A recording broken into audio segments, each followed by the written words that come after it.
I just want to start this video by wishing you guys a happy new year, and I also hope you guys had very nice Christmas. I had my very nice Christmas and new year, new trick. And today I'm gonna show you guys one trick. That one trick is gonna speed up your editing workflow in DaVinci Resolve. And without further ado, let's get to it. So today is a big one, okay? I've used this from the beginning of time, or at least the beginning of I've been using Resolve. And what is it that you might ask? And it is the power grade. I sure you know power grade saved me a ton of time, and here is what I'm gonna show you. So let's jump to the color page.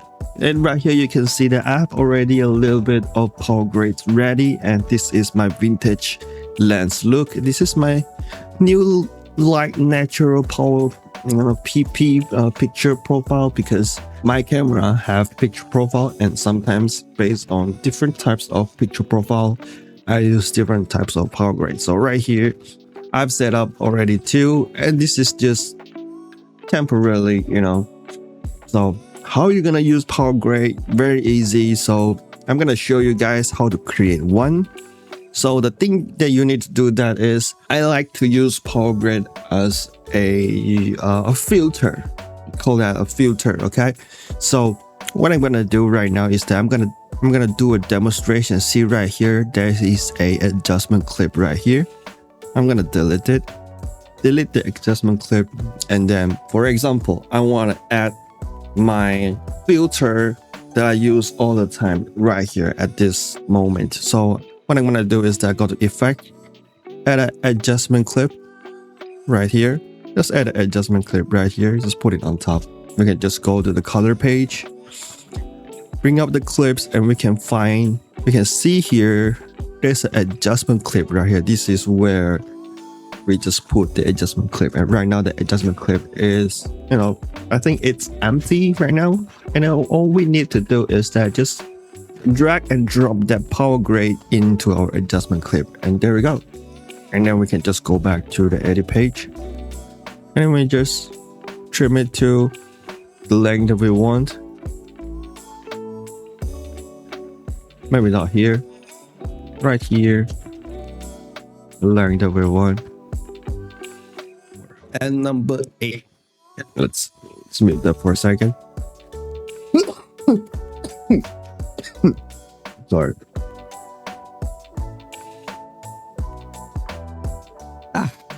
Just woke up like an hour ago, and I'm here recording video. Right, so trim that front and then trim back to where we want it to be. We can increase the height of this channel, and let's just kind of see where we want it to land. Maybe right here. Okay, we good.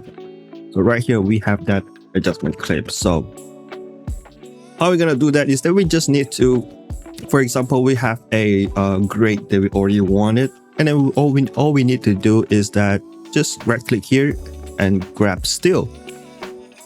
Just grab still.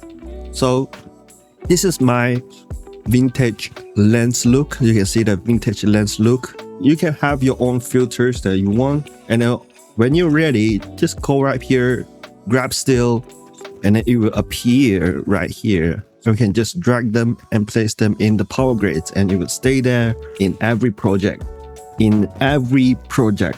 You might want to go in there and just right click and change its label. So this is vintage lens. Maybe just call it vintage lens look 2, or maybe 1, 2. Maybe you have multiple of them, and if you're happy, you can do them. And then we can also add more albums. So maybe you have more effects that you want to put inside your color grade. You can go them and create a little bit of power grade albums. Just right click and add power grade album, and you can also double click them to change its label.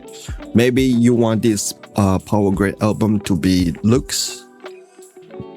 You want this album to be filters.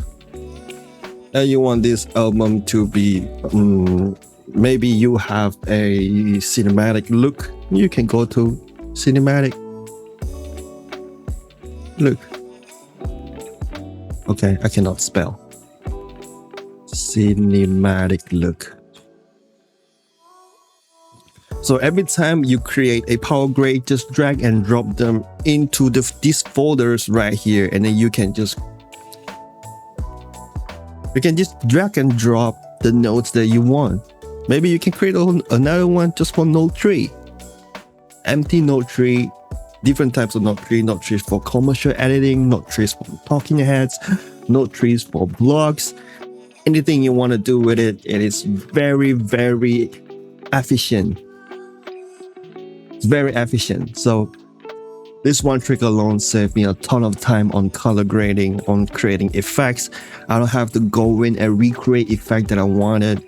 And also for the next video, I'm gonna teach you guys how to not create new effects for the effects that you have already created for your previous video or for your some videos long time ago. So guys, this is a pretty easy one. I hope you guys like this video. Thumbs up if you think this video helped you a lot, and also maybe consider subscribing for more videos like this, and I'll see you guys in the next one.